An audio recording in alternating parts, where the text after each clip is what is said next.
maybe at night, good evening.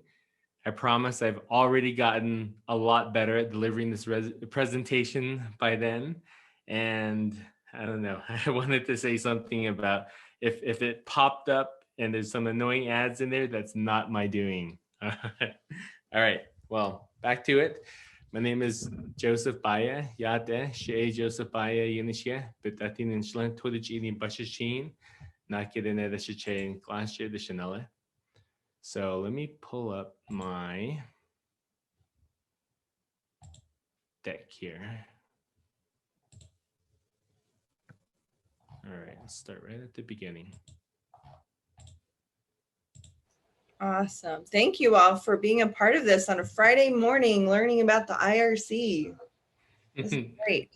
Absolutely. Absolutely. All right. Well, on my presentation, I'm going to, let me go and turn off my camera to conserve my bandwidth. Let me do that right now.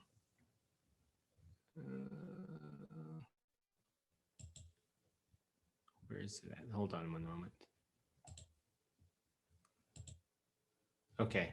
Janie, can you still see my my agenda, my presentation screen? I can. You're good to go. Okay.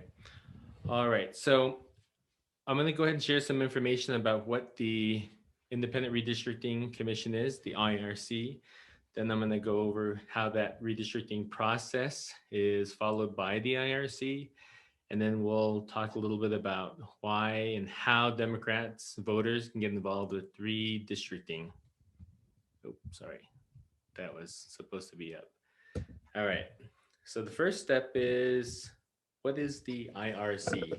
So back in 2000, Arizona voters approved Proposition 106 that amended the Arizona Constitution that created the Independent Redistricting Commission that shifted the power to redistrict Arizona's congressional and legislative districts away from the state legislature. So voters did not want their elected officials picking their voters. Arizona voters wanted to pick their elected representatives, not the vice versa. There we go. So this little snippet here is actually straight from that 2000 ballot, the Proposition 106 that won by 12 points. Arizona voters overwhelmingly wanted the independent commission. So to see the mapping of fair and competitive districts. So the commission itself is comprised of 5 commissioners, and 2 of them are, no more than 2 of them can be of the same political party. And then the first 4 commissioners that are appointed, they were typically the 2 Republicans, 2 Democrats. They actually picked the 5th one. So a little bit about the prospective commissioners.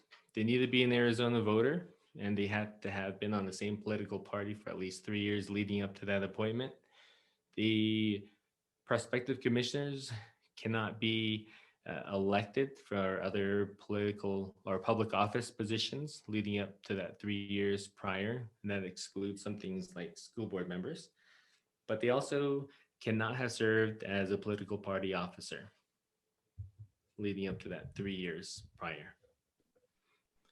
All right, so for the pool of candidates, there's a commission called the Commission on Appellate Court Appointments. They're tasked with managing the application process. They boil down those finalists and they are able to select the Independent Redistricting Commission, the first 4. So the CACA, they actually make a list of 25 finalists, and that's based on how the Arizona Constitution is written. They pick 10 finalists from the highest registered party, currently Republicans, 10 from the registered party, Democrats, 5 from neither of those first 2 parties, which is the independents. And then the 5th commissioner is actually selected by the first 4 commissioners.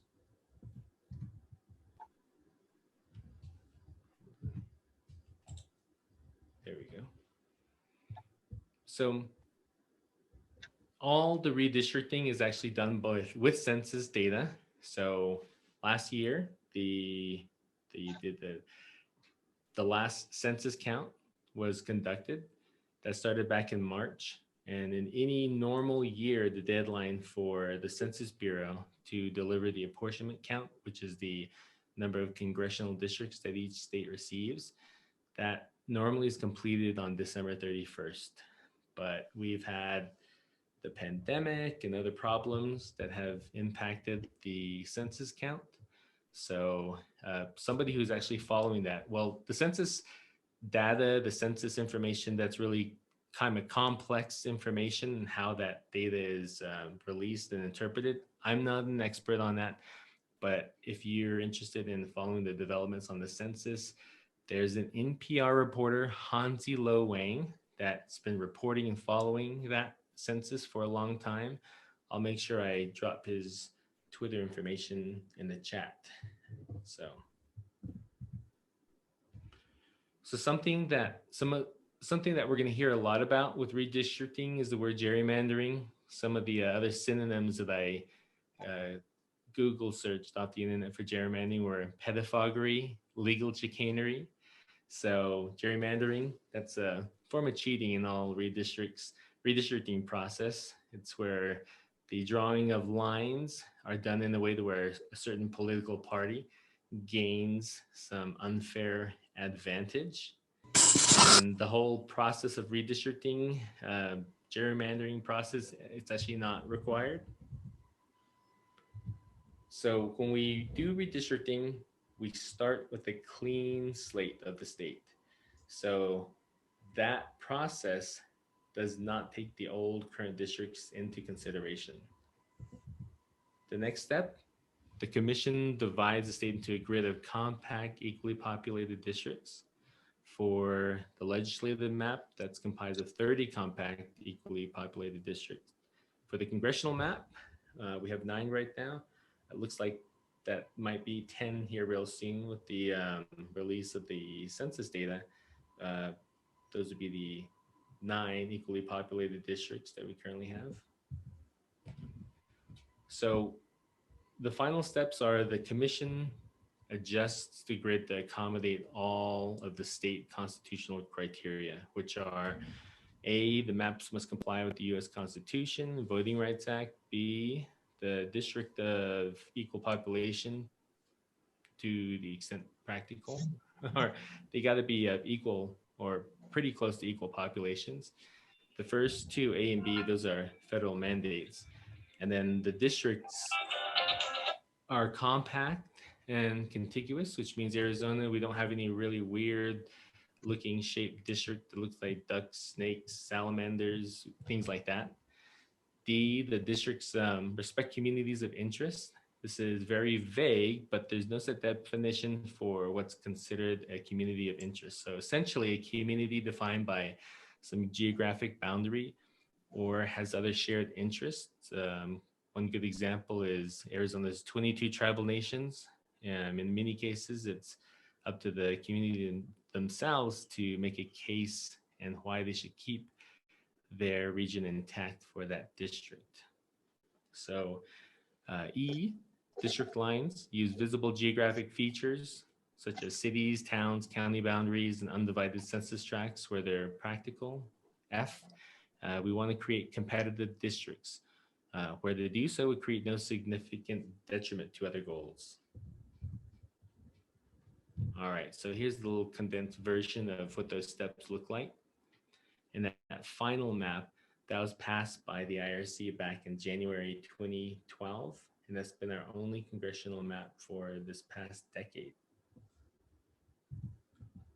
All right, so here's just a quick walkthrough of the redistricting timetable.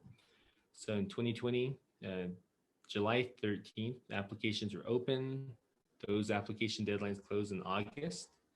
And then those applicants were announced in August on the 21st. Then the CACA reviewed the applicants and selected 51 to interview. And it looks like there were some withdrawals and changes and reappointments or replacements to those lists of applicants. Then in 2020 October, Speaker Bauer appointed David Meal. On the 29th, Shireen Lerner was appointed on October 30th. Douglas York was appointed in November 5th. Derek Watchman was appointed. So those are the appointments of the first four commissioners. And then of those appointments, Dr. Shireen Lerner, she's an anthropology faculty and global citizenship program director at the Mesa Community College. Some other information about her: she's a member of the Tempe Census 2020 Committee, and also she's a member of the Tempe Parks and Recs Commission. Some interesting information about her.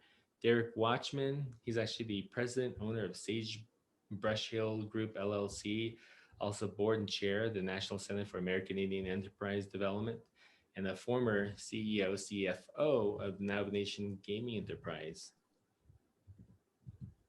So on the Republican side, we got David Meal, Douglas York. Some information about them. One of them has a company, Cottonwood Properties, and the other one is the president of Ewing Irrigation. And then the independent chair that was selected was Dr. Erica Newberg. So she's a psychologist, life coach with a practice in Chandler, and also is a recent board member on the American Israeli Public Affairs Committee. And she's also a board member of the Jewish Community Relations Council in Greater Phoenix. All right, so back to the redistricting timetable. So the commission started meeting already earlier this year. There's I'll go ahead and throw in a link on the where you can look at the meetings, videos, agendas. It's actually the irc.az.gov. So I'll put that in the chat here in a moment. All right, so what do we got to do next? So with all of the meetings that the IRC are holding, we want to make sure that we're aware of those public meetings. So we want to make sure that from the last IRC, they had over 120 public meetings. Of those, 50 public meetings took place all over the state, every county.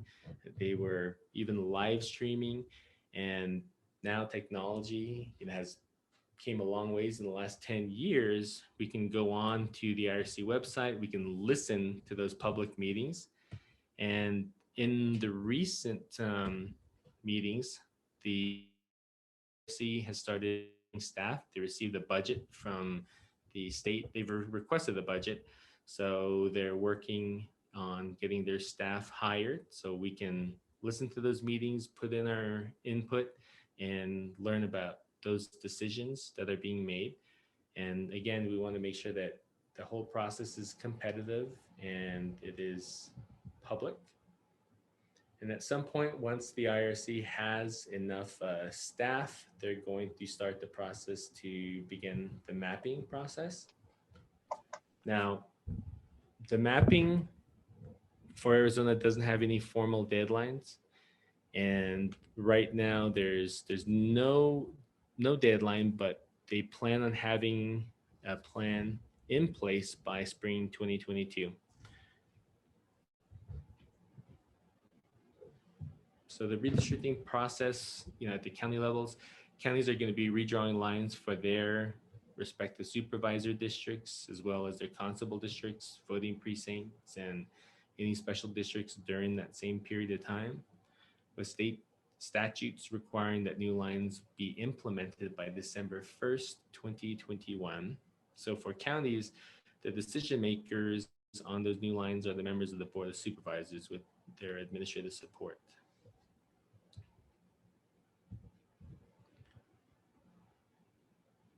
Wait a minute.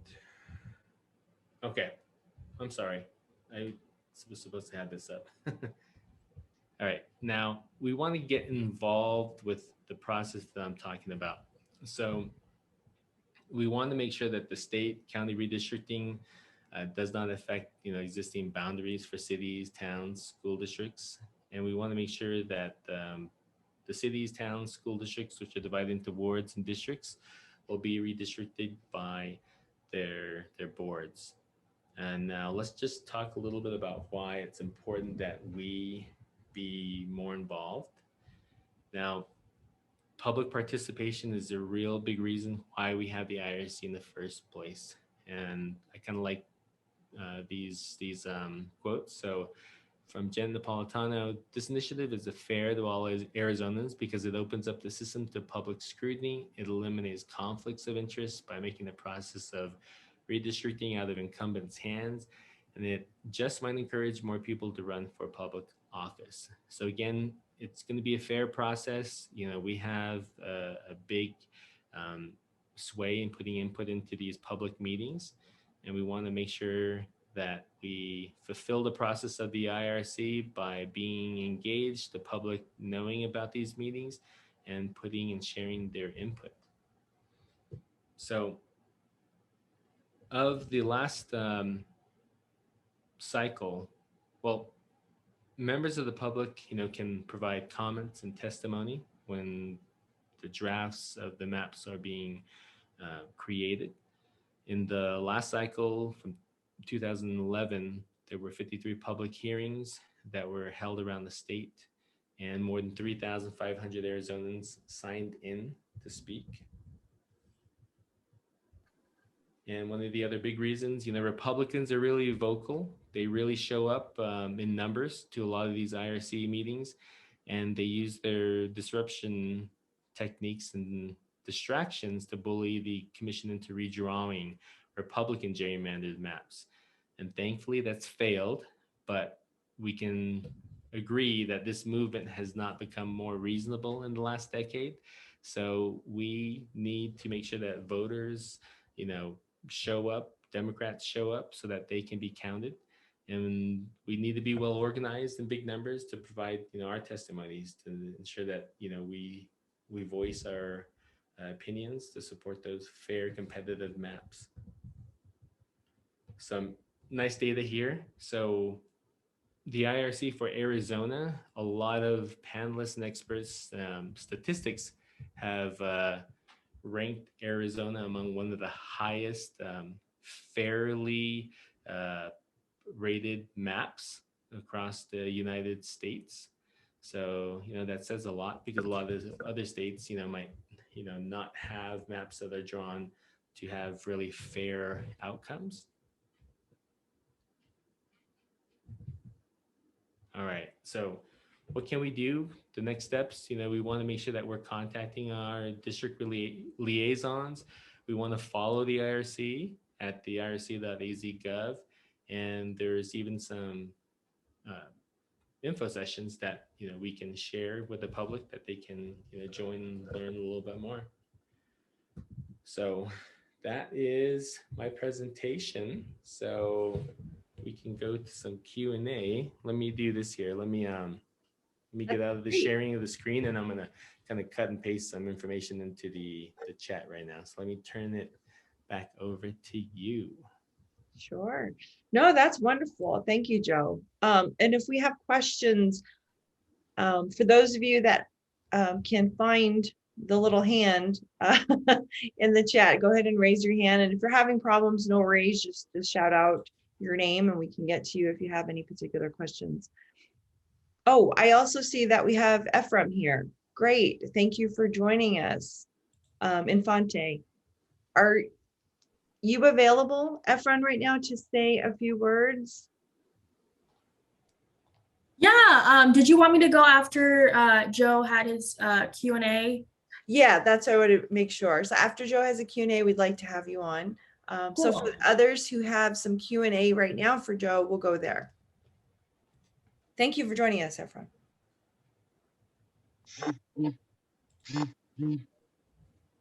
I had a question for Joe, if that would be appropriate. Yeah, go ahead, Eric. Thank you. Hi, Joe. Thank you for the presentation. One concern that I've heard in recent days is that the Navajo human rights people don't seem to be very involved in this process. Have you seen them have any involvement? Is that a concern? You know, I have not, but I can definitely watch out for that.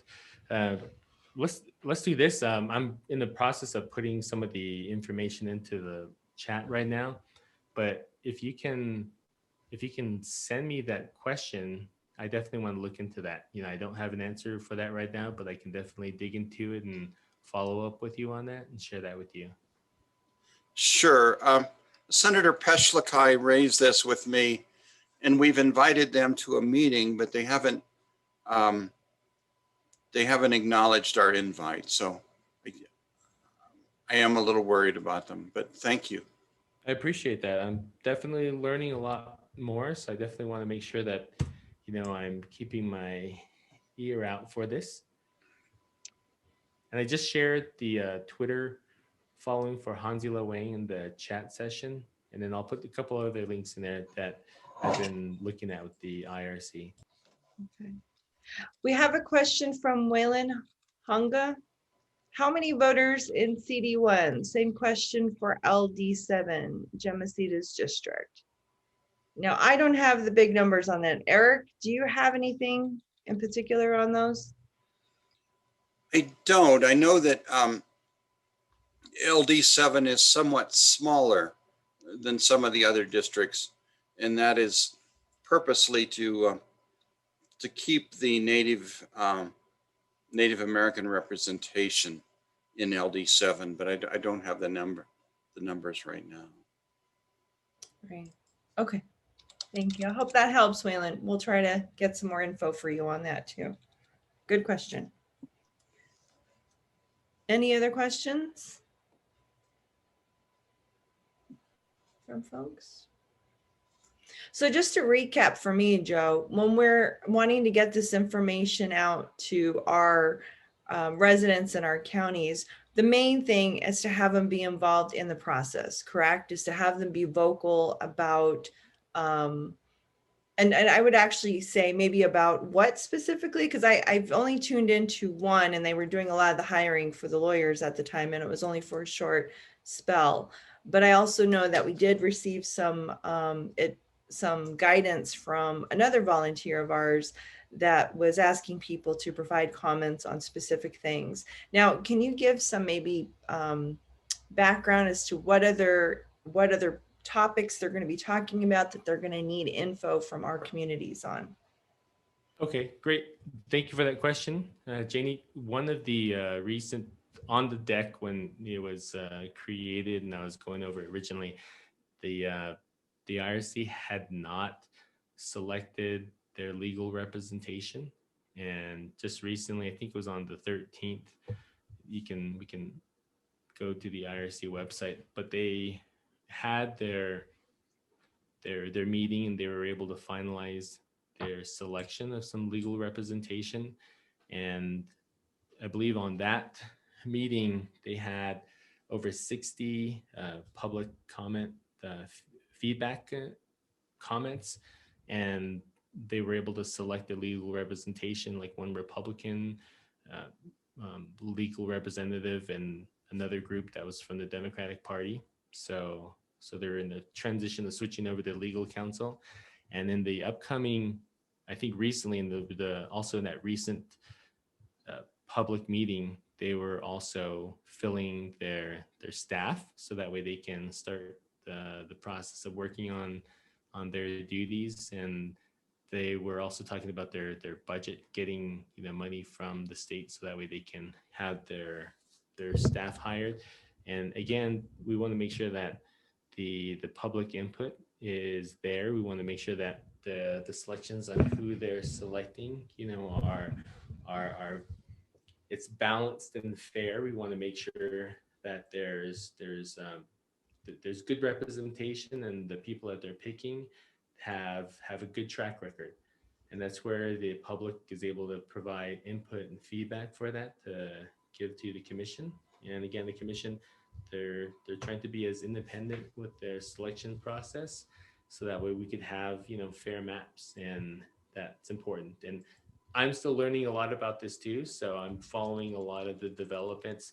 And I heard that there's been some delays in the release of the census data. A lot of that's important, and we're a little behind because of the pandemic, so that does impact the IRC's duties and what they're trying to do.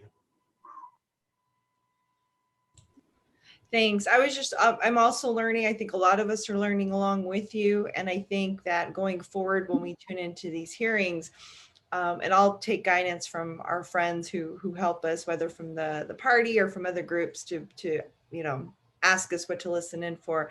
Because I am concerned about like the mappings. You were showing that slide of what Republicans have been trying to do in the past. And you know, what is it from us specifically that needs to be said? Specifically, what do we need to look out for in terms of commenting? That's what I want going down the road, especially when it comes to drawing out maps or, you know, whatever it is that the IRC Commission is going to be doing. What are some of those key things that we should be looking out for? So, you know, we'll continue to have these conversations, and if there's more things like that, so that we can get really specific for people. Like if they're going to be drawing this section today, or I don't know, what do we need to make sure our people are ready to say, like, make sure we include this community, make sure we're not excluding, you know, things like that. We're going to need some kind of education on, I think, going forward. Absolutely. And that's definitely what I'm intending on doing, having more of these meetings, sharing information and getting questions like what we're getting today. So that way I can look into it and share more information. Thank you. Oh, go ahead, Eric. One thing is worth discussing, this kind of gets into the weeds, but it is important. In the last round of redistricting in 11, the commission did a good job. We got some competitive districts, but in looking back at it, hindsight, they made the Hispanic districts in Arizona too safe.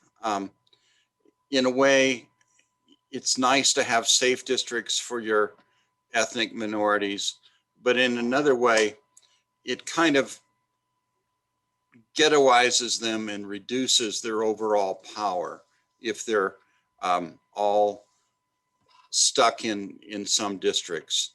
And if the Hispanic districts had been a little more diverse, we probably would have had one or two more Democratic congressional people in Arizona. So it's nice to have a districts that favor Democrats, but we don't want the Democrats ghettoized in certain districts. And this may even begin to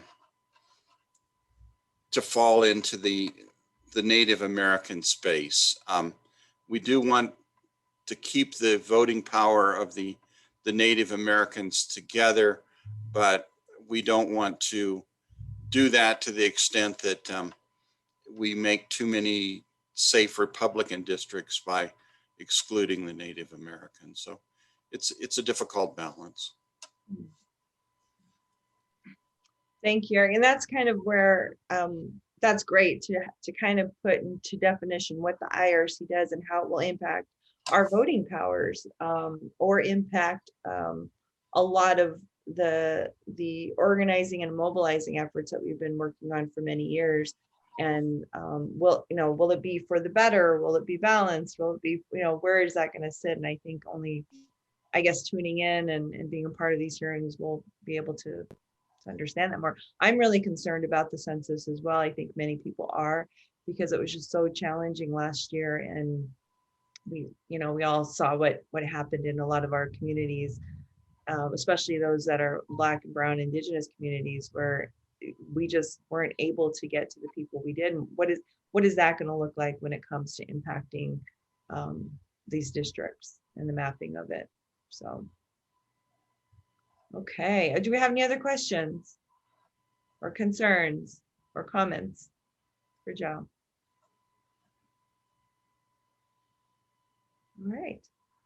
Well, thank you, Joe. And I'm going to go ahead and turn it on over to Ephraim. Thank you for joining us as well. I know a little bit about Ephraim, but not as much. I'm also getting to know you as well. I know you're on staff with the ADP, and you're also you help with a lot of the data and information, and as well as being a part of the IRC team. So I will go ahead and let you introduce yourself a little more formally, and then provide some other background and additional information to what's happening. Thank you. Hey y'all, my name's Ephraim Infante and I am the Deputy Data Manager with the Arizona Democratic Party. I started in February and I am the technical lead on Representable as well as a technical resource for the elections department. And prior to coming to ADP, I was the campaign manager for LD28, where we successfully flipped the district in 2020. So I'm really, really passionate about local races in Arizona. And I am here to introduce y'all to our new engagement tool, which is Representable. Misa did ask me to just do it really, really briefly. And if you are more interested in actually the demo, then you can attend the trainings that I'll be holding. So I'm gonna go ahead and share my screen. Can y'all see my screen? Perfect. So like I mentioned, we have a new engagement tool called Representable. This is my contact information if you want to take note of it. I'll also be putting it in the chat. Representable is our new engagement tool specifically focused on communities of interest. So Joe went over a presentation of redistricting, and there's 6 mapping criteria that the commission follows to draw lines. One of them is communities of interest, and this is specifically what Representable is focused on.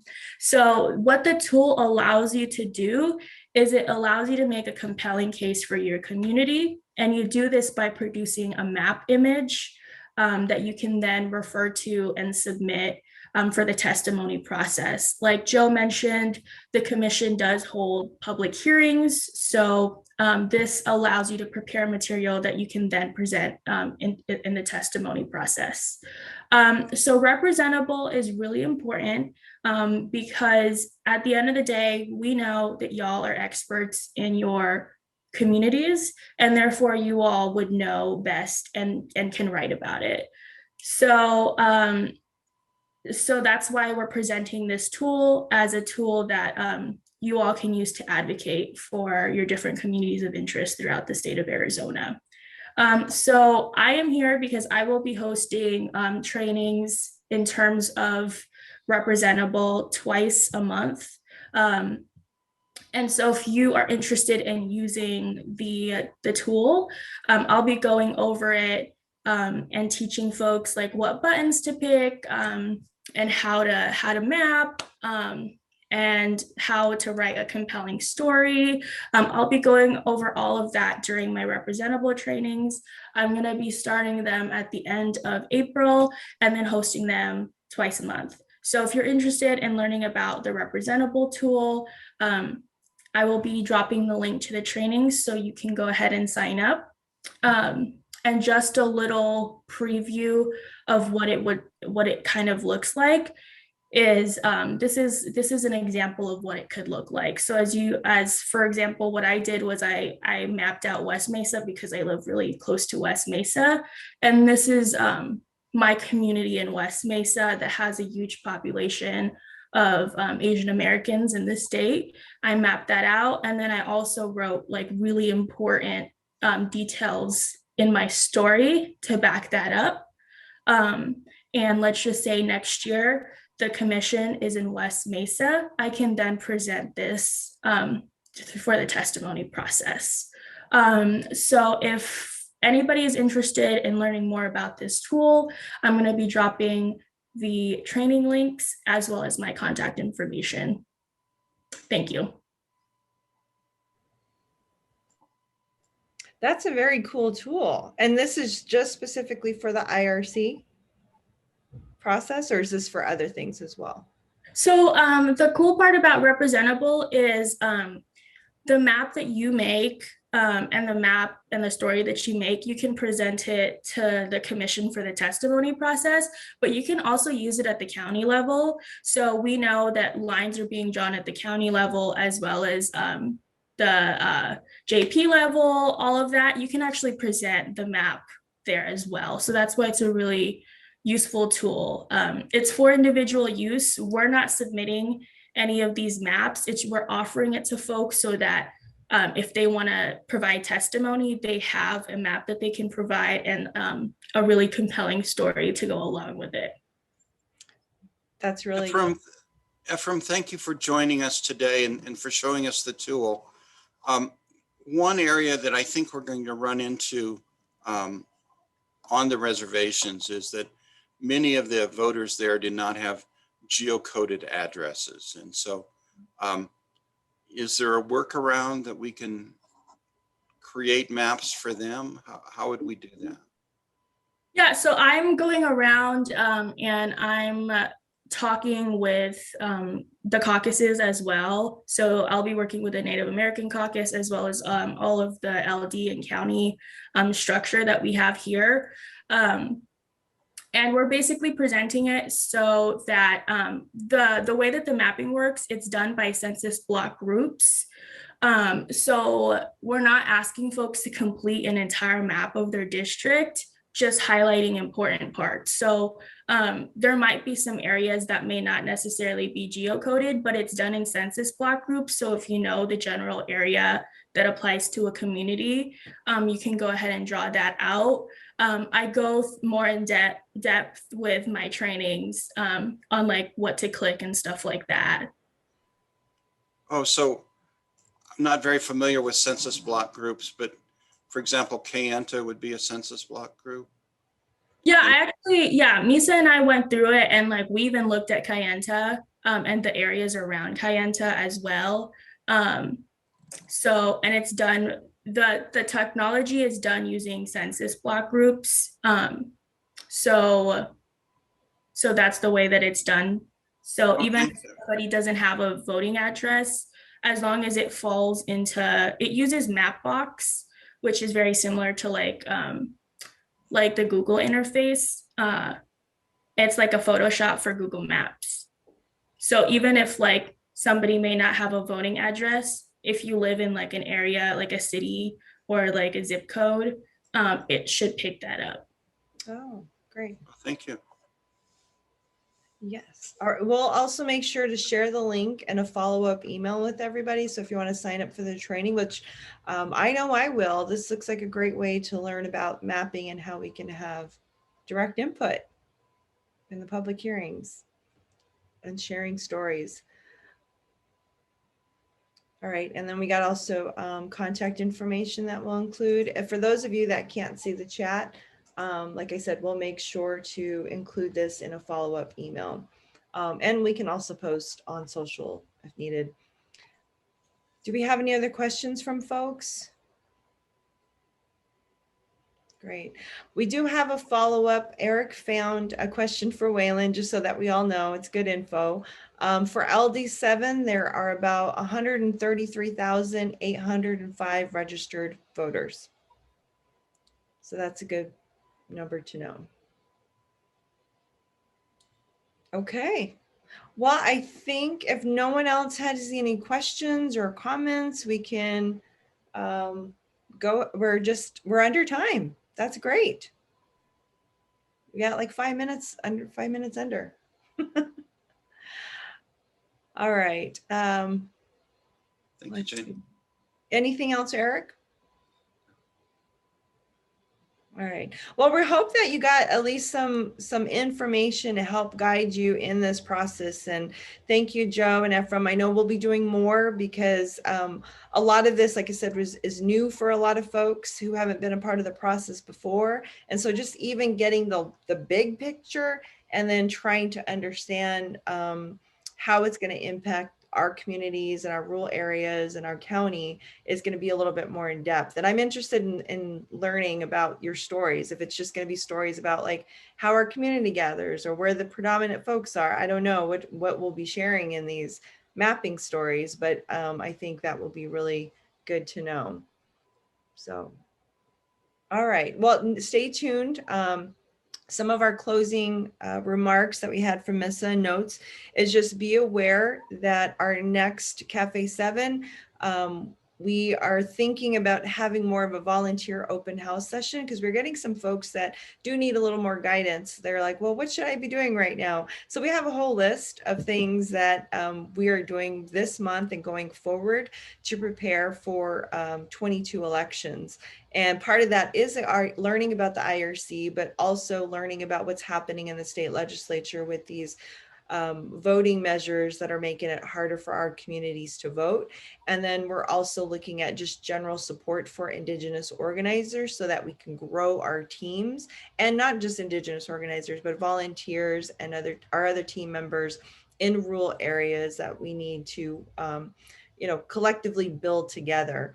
And so we're doing this throughout Navajo County, but also working with Apache County to strengthen our presence and figure out things like, we had some comments last election cycle. Where were the signs, the billboards? That was a big thing. And so, we have time to plan around things like that, and to make more specific ads, and to make more specific things for the paper and the radio, and just kind of have things ready to go before even January comes around.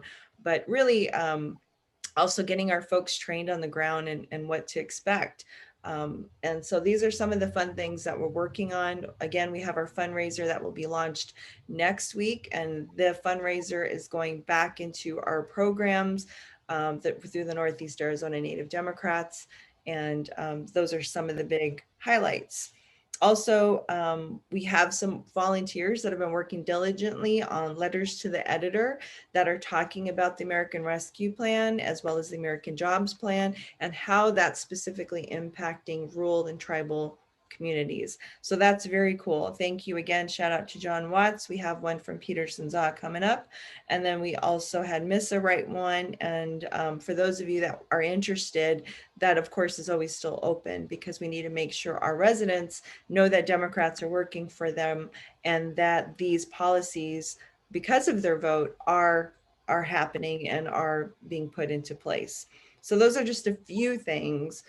We have other volunteers who are interested in helping with pushing more of the education efforts and raising awareness. So that's also going on the side. But it's Red for Ed, and so helping to support dollars for our schools and our teachers. And that's it right now as for announcements. So thank you all for joining us, and we'll make sure to follow up again with you on the mobile. So let's see if we have any more questions. Boundaries. Okay, we're good. Well, thank you all again, and we'll talk with you next time. So have a great weekend, everyone. Have a great Friday.